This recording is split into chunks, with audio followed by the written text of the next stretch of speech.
Well, Coach Richt, thank you so much for joining me here on the highest level today. Excited to chat with you about your career, some of your mentors, leadership experiences, and of course your new book, Make the Call. And you've had this very unique. It's funny, as I was kind of like preparing for this interview, you've had this career where you've been in places that have been good programs, and for some reason elevated to great. In everywhere you've been. And that started as a college football player at the University of Miami. So I just want to kind of take you back to your playing days, and you had this unique point of view to see them kind of in that transition from good to great. And just what kind of stood out about that team as they were making that transition? Well, one of the things was the head coach, Howard Schnellenberger. I was recruited by Coach Saban, not Nick, but Lou Saban.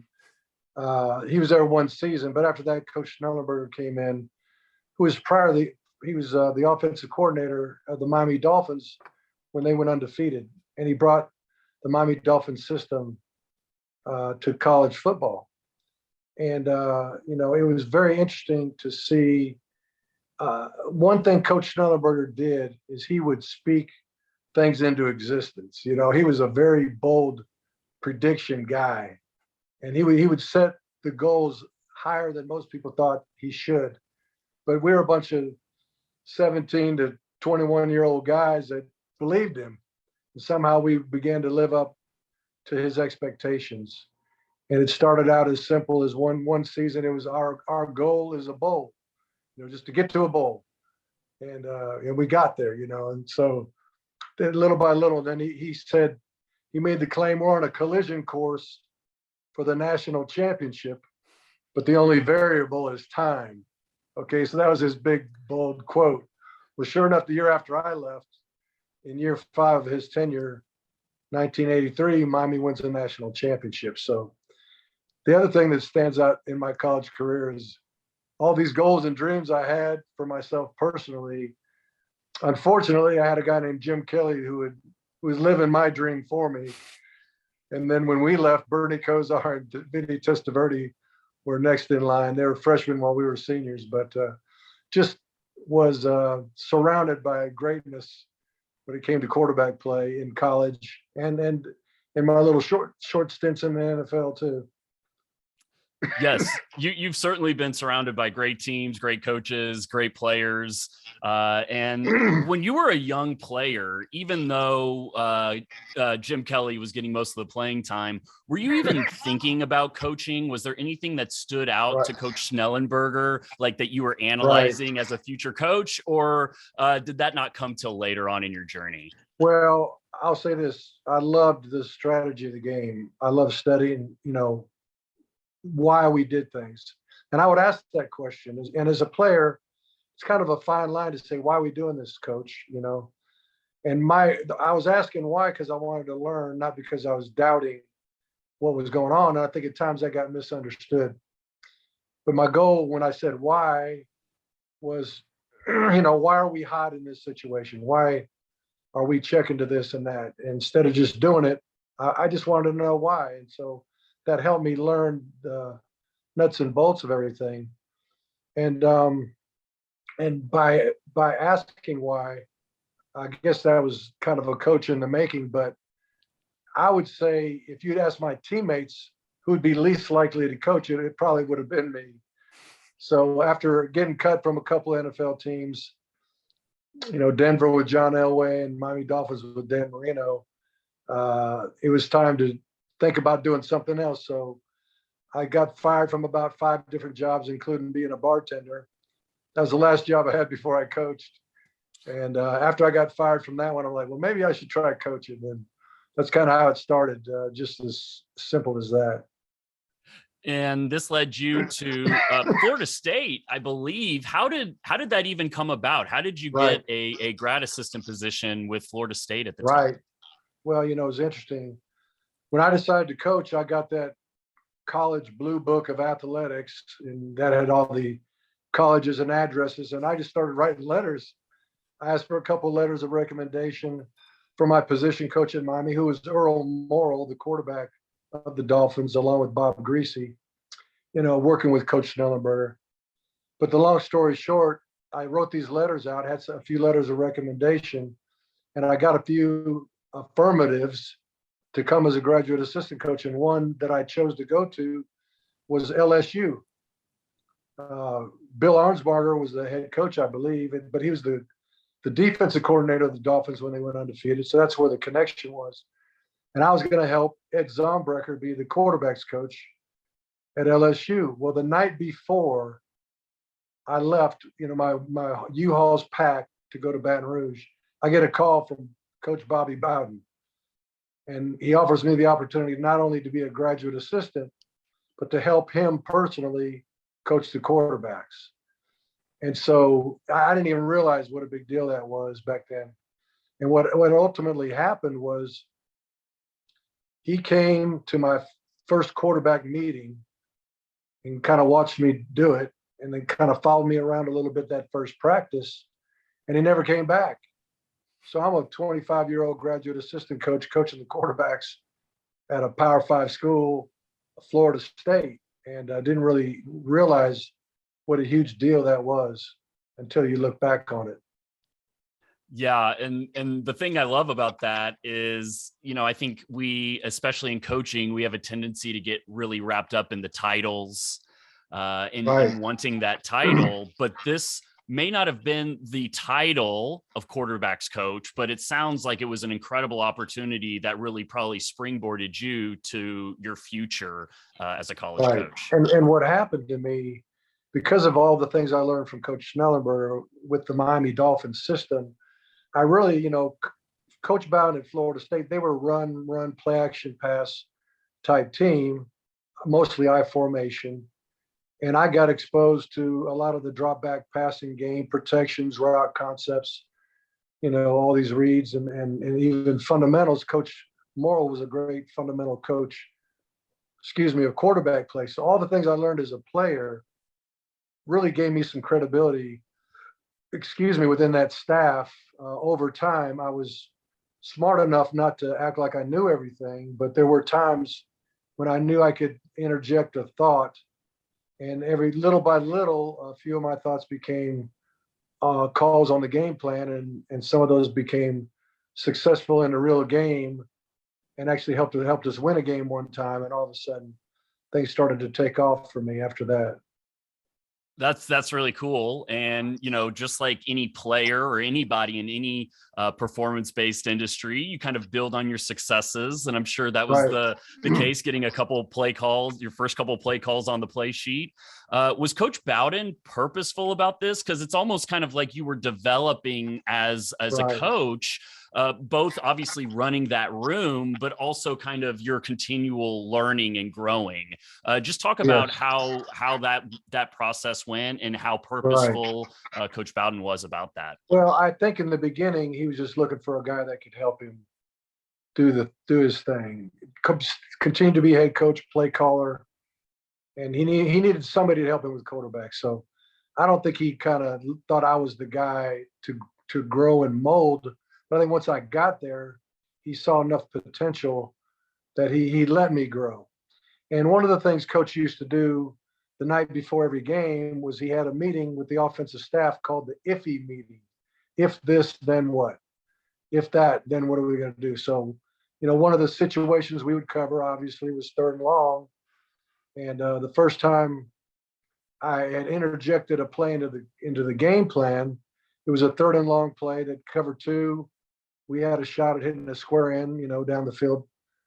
And if they zeroed out, played cover 0, there was a post built in and the right protection to be able to hold the ball long enough to throw a post. Well, we're losing to Kansas, who was ranked at the time, actually, this is years ago.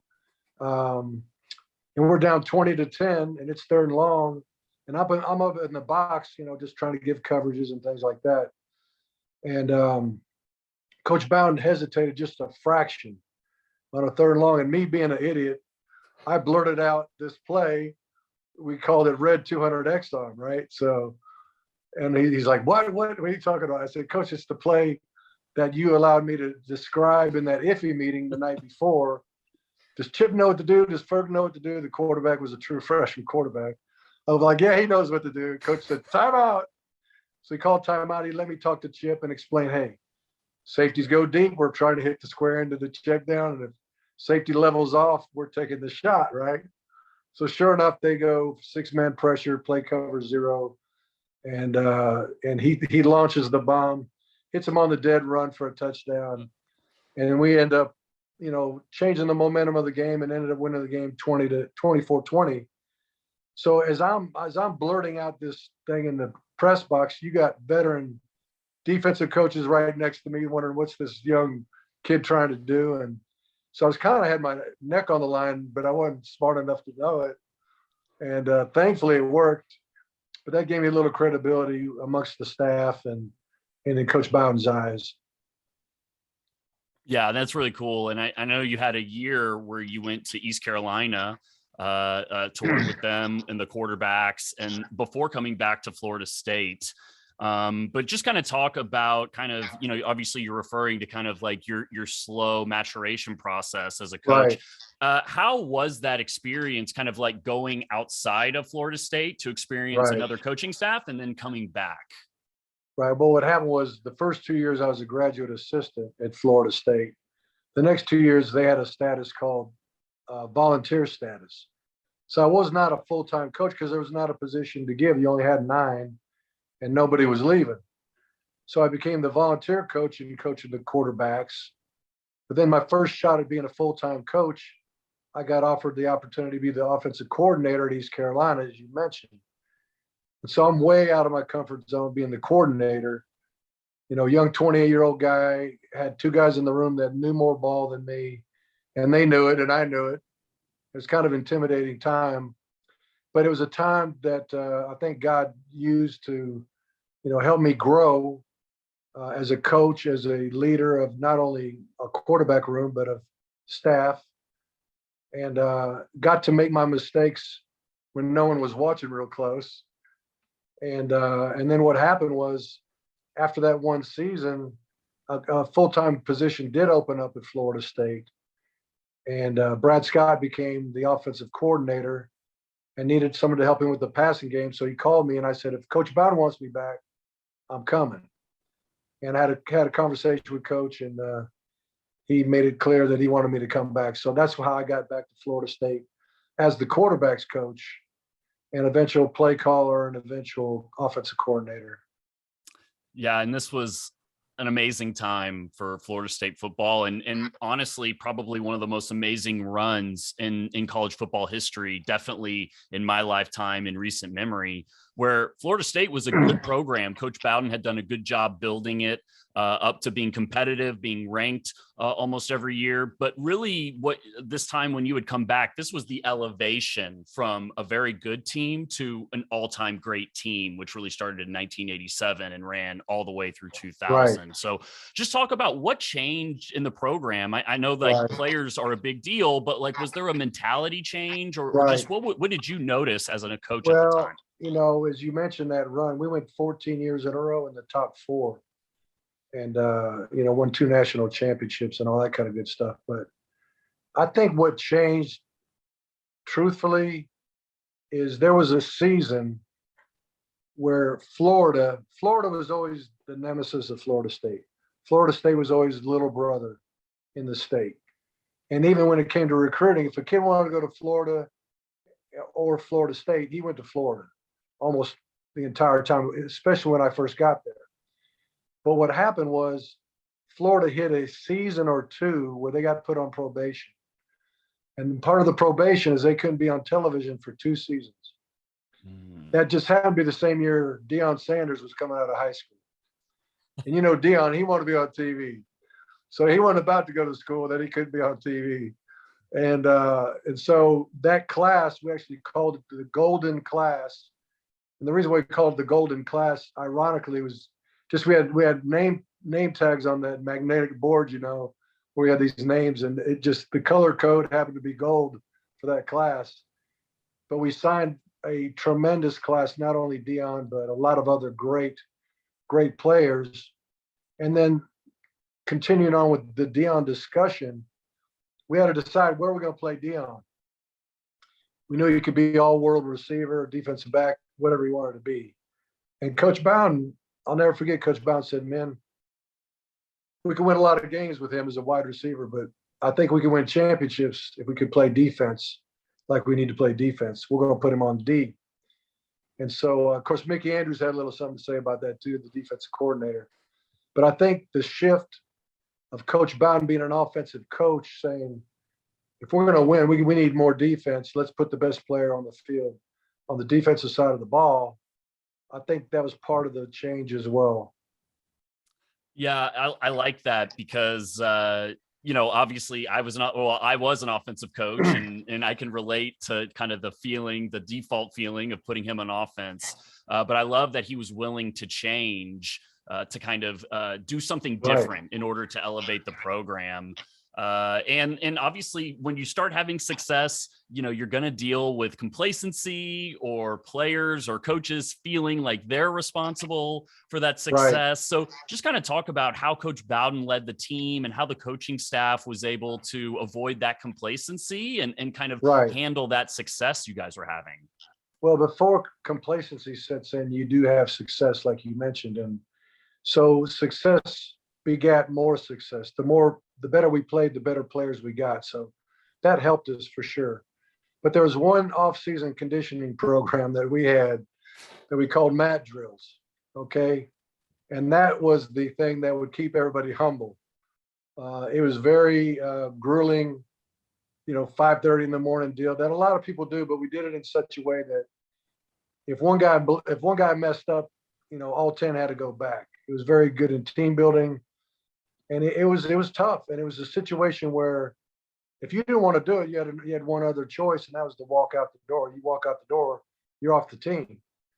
And so that kept everybody humble because everybody knew who the boss was. It was Coach Bowden. It was the coaching staff.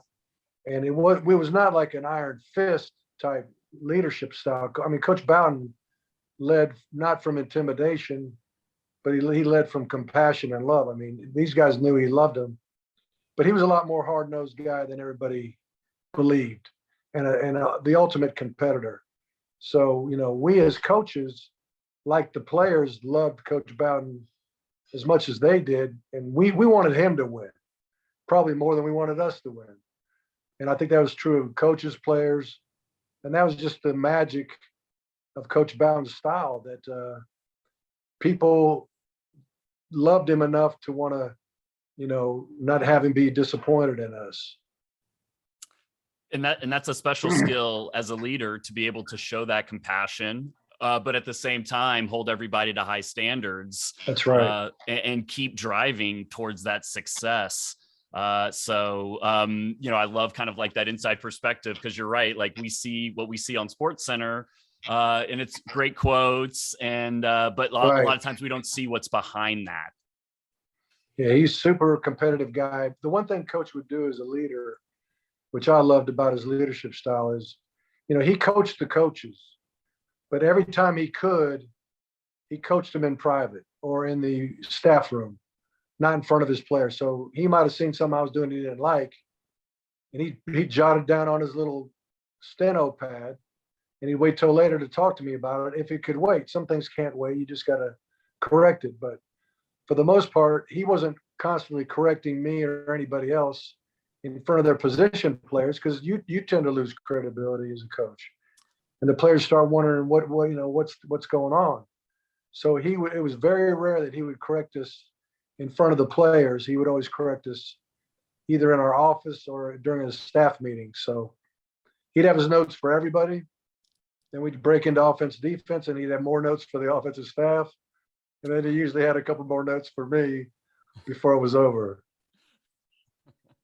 Well, that's good. And obviously, he's not only trying to prepare you as a coach, but probably as a young man or entering manhood at this point. And, this is the time when you're really kind of the offensive coordinator. Florida State is playing at the highest level in college football, and you get offered the head coaching job at Georgia, a program that was good at the time, an established program, but had very high expectations, as every school does in the SEC.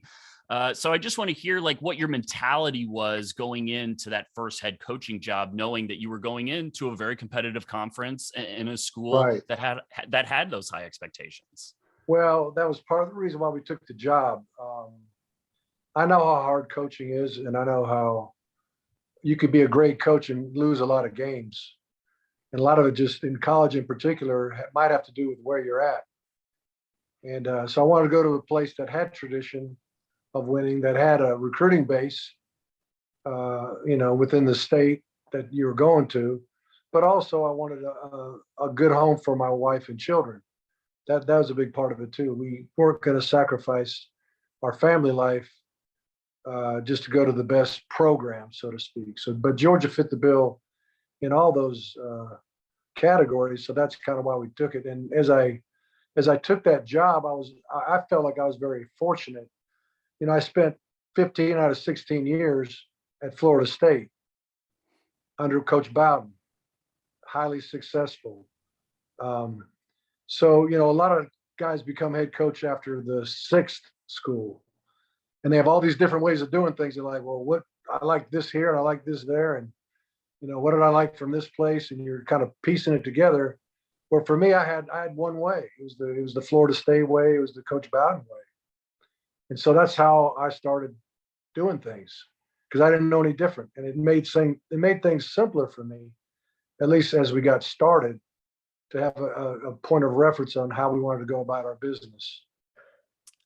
Yeah. And Michael Lombardi had shared on the podcast a couple of weeks ago about, he was talking about learning from Bill Walsh and being a part of the 49ers organization, and kind of talking about how fortunate you need to be in coaching to learn from the right people. And obviously you're learning from the right people in Coach Bowden. I like how you talked about the simplicity. Was it challenging to like develop your own authentic style as you were putting your imprint on the Georgia program, because you were taking so much from Coach Bowden? Well, everybody at Georgia didn't know how Coach Bowden was. Everybody at Georgia didn't know. I mean, so it was brand new to them. So it wasn't that hard. And Coach Bowden was an easy man to follow from a coaching point of view, and the type of person that he was, the type of spiritual leader that he was. Whatever he was selling, I was buying. It was just that kind of thing.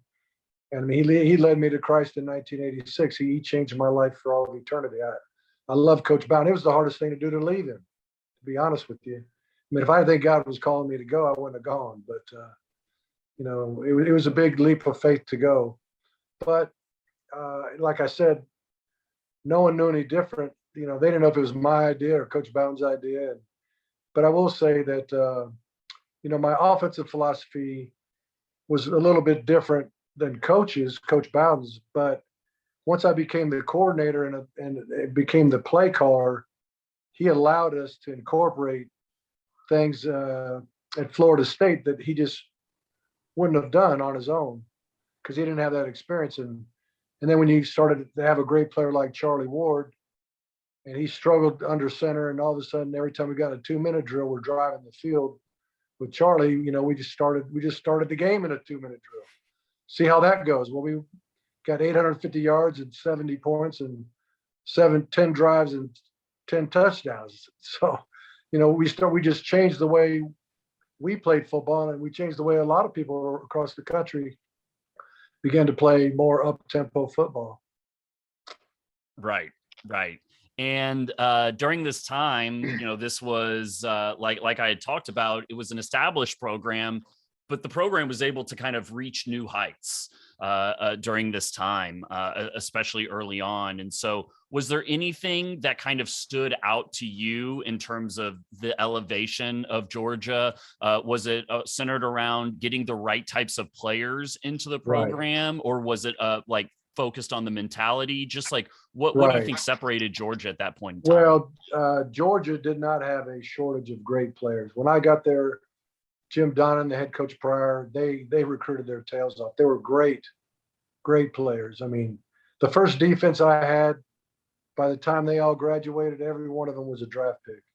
And they had just lost Richard Seymour and Marcus Stroud the year before, 2 first-round picks at D-line. It was just, it was nuts how much talent there was there. So the cupboard was not bare by any stretch. But I think their style of preparation was just different, not necessarily wrong, but it was different than what I was used to. We were used to, to practice tackling, we would tackle. To practice blocking, we'd go full speed.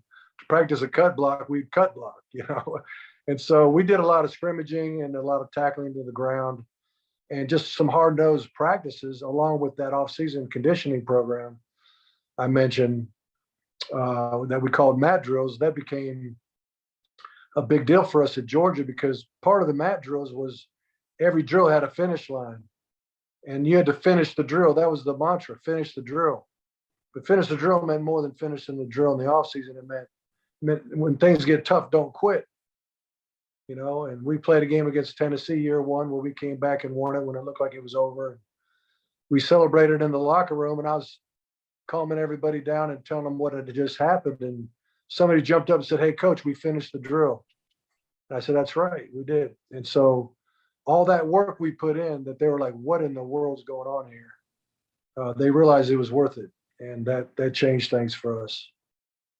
Yeah, that's really cool. And what do you think kind of, obviously, you talked about establishing a little bit of toughness and kind of differing the preparation, but it's different when the players start speaking your language in the language of the coaching staff. So was it anything in particular that you guys did, or was it just kind of a slow, steady of showing up every day and this is who we are, and just letting the players see that on a daily basis? Well, really, when you go back to that scene in the locker room after that game, we had already incorporated how we were going to go about our business. And they knew that. And not only the off-season conditioning program, but discipline when it came to going to class. If you don't go to class, this is what happens. I don't care who you are. Consistency in your discipline. Because you could tell them, every time you're the new head coach and you kind of say, "Here's how we're going to go about our business," they'll all nod their head at you and go, we'll see if you're serious or not. Because they're going to test it. But once they know you're serious about what you say and you're consistent in your discipline and you're consistent with how you discipline a walk-on as compared to a star, everybody knows this is the way we're going to operate. And if I want to be here, I got to do it. And so, once they understand that, they quit trying you and they start realizing that, there's some benefit to this, especially when you win a few big games and they could see, hey, this really did make a difference. It's worth it. 100%. And I think a lot of times, we think that players or people don't want that discipline, but I found that they actually crave that discipline. They do. And I was going to ask, how did you establish this consistency and this success? And I think you just kind of outlined it. Right. If I'm not putting words in your mouth. Sure. Well, when you discipline a team, discipline is truly a form of love. It's showing that you care about it. If you care about somebody enough to discipline them like your child, then they know you love them. You give them boundaries. They act like they don't like boundaries, but boundaries protect people. And why do you give boundaries? Because you care about somebody. So once the players understood, coach is doing this for my benefit, not just to be, act like he's the boss, I think it changes things. And when it comes to discipline, I believe you got to have an element of punishment, something that you got to stick them with, whether it's an early morning run or playing time or whatever it is. You got to do that. Then you got to educate them and tell them, hey, this is why I'm doing it. And then 3, you got to love them. You still got to hug them and let them know you care about them. And when you discipline in that way, not discipline in anger, they'll take it better and they'll understand, hey, this man really cares about me. I'm going to do what he says. Yeah. And this is similar to what you just shared about Coach Bowden, about being compassionate and caring for the players and caring for what's best for them. Yes, there's no doubt. And he was the same way with the staff. He wanted us to have a relationship with our children. He would say to us, when are you going to see your kids? And we'd be like, well, we'll see them after Thursday's practice. He's like, no, every day I want you to see your kids. You're going to either see them in the morning or you're going to see them at night. You guys decide. So we started our staff meetings at 8:30, enough time to have breakfast with the kids, take them to school, and be at the staff meeting on time and start the day. So, every single day I saw my kids at Florida State for 15 years. Every single day at Georgia, I implemented the same thing. I saw my kids until they were able to drive themselves to school. And that was, part of the Coach Bowden's legacy he left for me and my family, and the same thing I wanted for my staff as well. Yeah. And that's so refreshing to hear, especially, a lot of times, especially in high performance sports, regardless of what sport we're talking about. It's very intense. It's long, long days, especially in season. And, the caring for the person is just as important as caring for the player and developing the player. You can motivate out of fear. You can make kids do things if they want playing time or whatever it is. You can make an employee do something to a certain extent by intimidating them into it.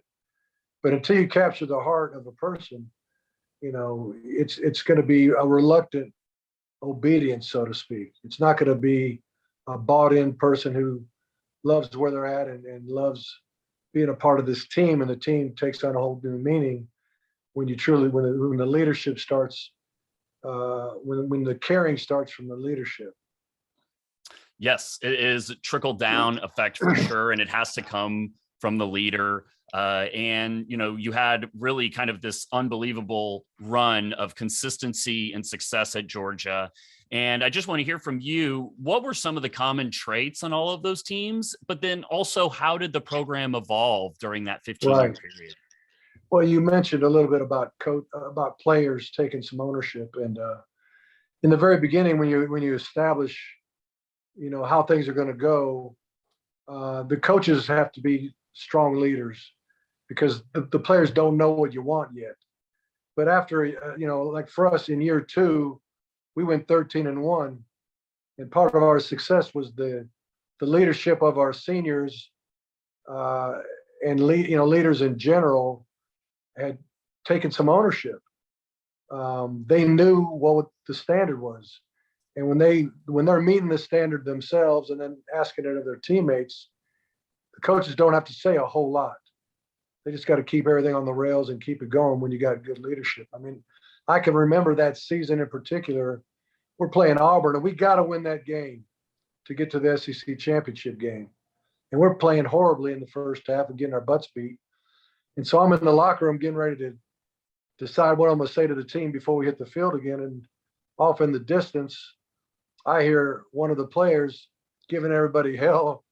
And it was John Stinchcomb, our senior offensive lineman, just saying, hey, man, I didn't come here to lose. I came here to win a championship.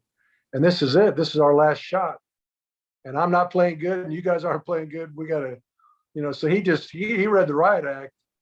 And so when it was my time to talk, I was like, what he said, there was nothing to add.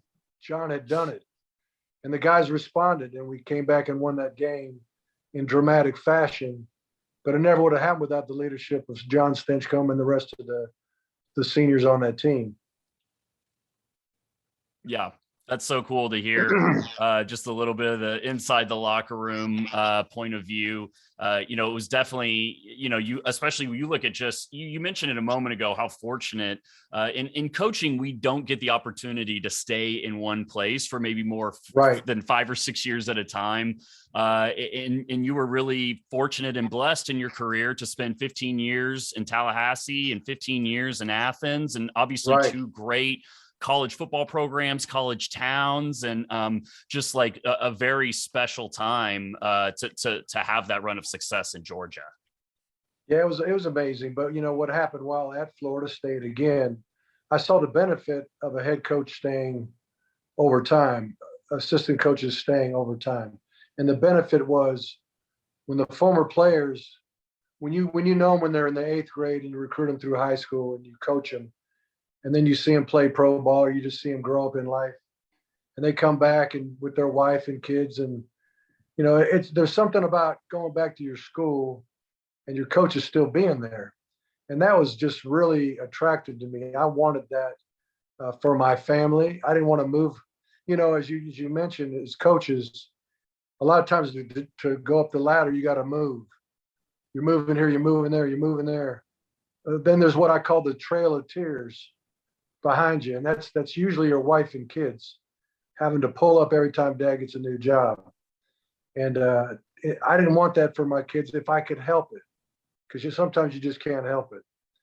And but we won enough at Florida State, obviously, and won enough at Georgia to be there 15 years. And we got to raise our children in Athens, Georgia. I mean, my youngest went from pre-K all the way through graduation in the same school in Athens, Georgia. I mean, it was just kind of unheard of in the coaching business. Unheard of in coaching, and obviously very special for you and your wife and your family.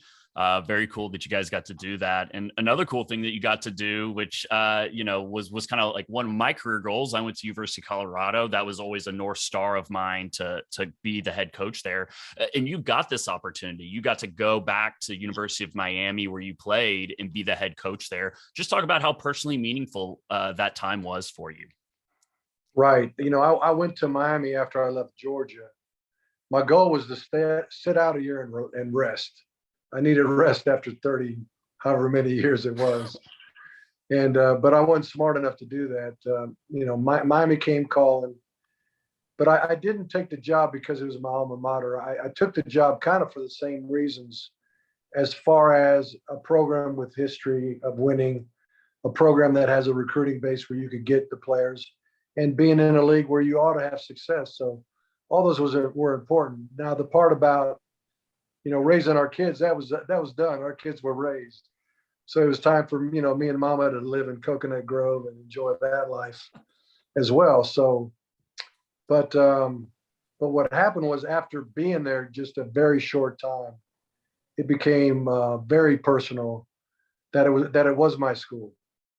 And just things like, when we built the indoor facility, I donated a chunk of money of my own because I was a former player and it was needed. And, I loved the school and I wanted to help it not only during the time I was there, but for years and years to come. So started out just a good business decision, and then it grew into more of a love affair with the fact that it was my school.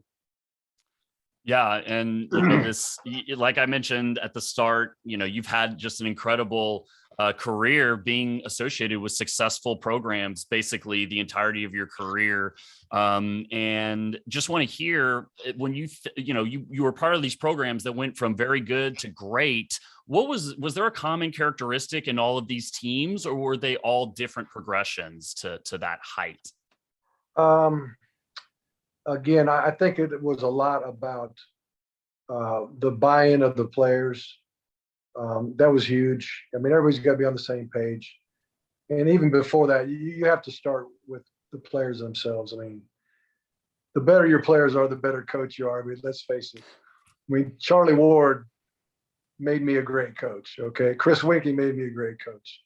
Matt Stafford made me a great coach. Noshawn Moreno, AJ Green, all these guys, Todd Gurley, Nick Chubb. I mean, great players make a coach great, and gives them a chance. Now, when you have this talent base, you can't mess it up. You got to get everybody moving in the same direction and understand, how important it is to rely on each other. I love football. I think it's the greatest team sport ever invented because of the diversity of the players. You got big offensive linemen weigh 350, certain skill set. You got D linemen, little different skill set, defensive ends, linebackers, running backs, receivers, quarterbacks. They all look different. They all have different skill sets. And then you got a 150-pound kicker that everybody's relying on at the end of the game. And we all need each other. Whether we're red or yellow or black or white, it doesn't matter. When you're in Georgia, the only colors we cared about was red and black. Miami was orange and green. At Florida State, it was garnet and gold. We didn't think about what race we were. We just thought about what team we were on. And I love that about the sport. And when you get all those people working together for the same cause, for the same goal, and they're talented enough, and you're consistent enough with how you do things, you got a chance.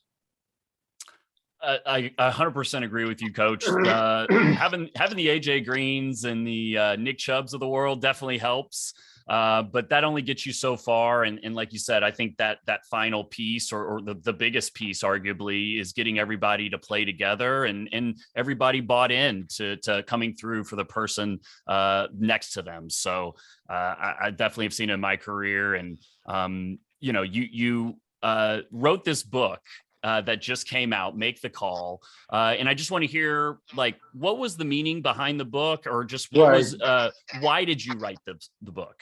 Right. Well, make the call is a play on words. If you're a play caller in a game, every 40 seconds, you're making a call. If you're the head coach, you're making calls throughout a game. You're making calls in discipline, recruiting, whatever it is. And bottom line, making the call is about making decisions. And the book is kind of a behind the scenes look at the reasons why I made certain decisions in football, with my family and my faith. It's hopefully a book that people will pick up. And by the time it's over, the reader will be challenged to make the most important call they can make in life. And I'll let you read the book to figure out what that is. But it's going to challenge the reader to make a couple calls that could be life-changing calls. Yes. And like you shared, kind of like you had those experiences throughout your development as a coach and becoming a head coach. I want to just kind of end with, you've touched on this a little bit in our conversation in terms of making decisions, and your wife, Catherine, was the water girl at University of Georgia when you were there. And so I want to just hear, first of all, was that your decision, or was that her decision? Right. Who made the call on that decision? Well, when I coached just quarterbacks, it was very easy for Catherine to get involved in the lives of the guys I coached. Then you become the coordinator, and if you get a bigger group of guys that you're trying to be intentional with, which she couldn't really find a niche. Then your head coach, it's everybody. It's staff, it's players, it's so many people that she wants to, get in there and help with. And what happened was she kind of got tired, especially in away games. When you're up in the stands and everybody finds out who the head coach's wife is, it's not always the most comfortable spot to be, good or bad. If you're winning, the other team doesn't like you. If you're losing, your own team doesn't like you. So she's trying to find a way to be intentional and help the players. And one pregame, she was out in the field, and she kind of saw what was going on with the water and with the athletic trainers. And she's like, you know what, I could do that. And I could kind of wear a ball cap and be, a little bit undercover and be able to help the boys, but also be out of the rat race, so to speak. So it became a situation where, she went to the trainer and said, do you mind if I do that? And it's hard to say no to the head coach's wife, probably. But he's like, yeah, sure. And she just wants everybody to know that she grinded like everybody else. When that early bus left with the trainers to get everything prepped for the game, she went with them and helped all the setup and breakdown and the whole thing. But it was fun. We had a little thing that I would not get a drink from her until we scored a touchdown. So in the games, if we ever scored a TD, I'd go back to the water girl and get a drink. So, and then of course after the game, I got to make out with the water girl too after a victory. So that was fun. Win-win. And I love this, Coach. And maybe we'll just end on this real quick, because I know you've talked about teaching young players how to be men. And right. I think one of the things I really like about that, not only did you get to share those experiences with your wife, who, like you mentioned, is sacrificing a lot for you to be a head coach. So you get to share those moments, but you also get to show your players, who you are as a husband, as a father. So just talk right. about kind of like that opportunity, right. Which really what coaching is about in terms right. of developing and teaching right. young adults how to be men. Well, especially in the college level, you're helping guys go from boyhood to manhood, really. And I could tell you, there's been countless mothers especially single parent homes where they're it, have come to me in the recruiting process and said, Coach, I could teach my son a lot of things, but I can't teach him how to be a man. Can you help me do that? And so I took that seriously. That you hear mama crying out for help to help their boy become a man. We took that seriously. And as you mentioned, the best way to teach is to model it. For me to model that I love my wife like Christ loved the church, that I love my children and they love their dad. I tried to hire coaches who were of the same mindset. I knew they're going to love their wives. I knew they're going to model loving their kids because, our players, they listen, okay, but they don't do what you say. They do what they see you do. And so, my goal for the staff was I would tell them, whatever goal you have for your son or your daughter, whatever goal you have in academics, social life, faith, whatever it is, have that same expectation for your player. Treat your player the same way you treat your kid when it comes to those virtues and kind of non-negotiables, and they'll respond to that. And they did. And I can't tell you how many guys. Father's Day, I get bombarded with a bunch of guys that are just thankful that they were in our program. And this is what it's all about. I know I focused a lot on the success of your career and the programs you were in, but that doesn't mean anything if you don't have these relationships Right. moving forward past that success. Those successes are momentary, and I think you're kind of highlighting what is truly important in coaching and in life. So, Coach, thank you so much for joining us here today. And for me personally, as someone who I followed throughout my entire coaching career, just thank you for leading the right way and for modeling for myself and so many young coaches. I'm gonna say one last thing, and Please do. Coach Bowden unfortunately just passed away. And I love that man, and I knew about him as a person as much as any coach probably that coached with him. And I know after he passed away, when he went to heaven, God didn't say how many championships did you win. He said, what did you do with the boys that I put you in authority over? And then I know he said, good job, good and faithful servant. And that's what I hope for myself.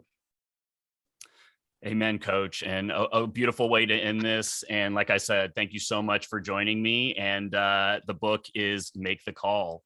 So Coach Richt, thank you so much. All right. Thank you for doing it.